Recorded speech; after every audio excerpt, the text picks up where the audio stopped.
The project called Breakthrough Space Shot envisions sending a fleet of small robotic spacecraft to the nearest star system, which is Alpha Centauri. Milner demonstrated a prototype at a conference in New York. This is the star chip, a gram-scale wafer containing cameras, photon thrusters, power supply, and navigation and communication equipment.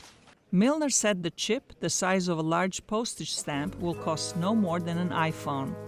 Together with a light sail, it will form what inventors call a nanocraft. A swarm of these tiny spacecraft would be propelled through outer space by a cluster of powerful laser beams and travel much farther than any previous vehicle. People have long imagined life on other planets and interstellar travel, but few believe it is possible in our lifetime. Cosmologist Hawking is optimistic that the distance between Earth and the Alpha Centauri system, about 40 trillion kilometers, can be crossed within a generation. I believe what makes us unique is transcending our limits.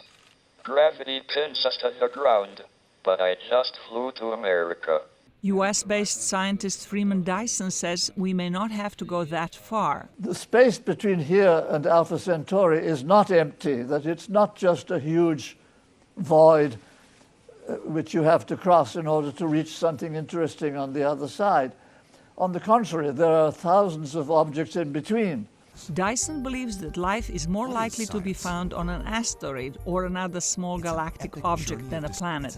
Even so, the journey to any of them will take at least 20 years.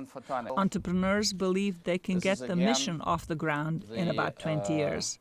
Then it would take at least 4 more years for any information to be transmitted back to Earth. Our goal is to get people all over the world involved, especially young people that will be around when we get there. A person born this year may be in his 50s when that happens, unless another breakthrough in technology speeds up the process.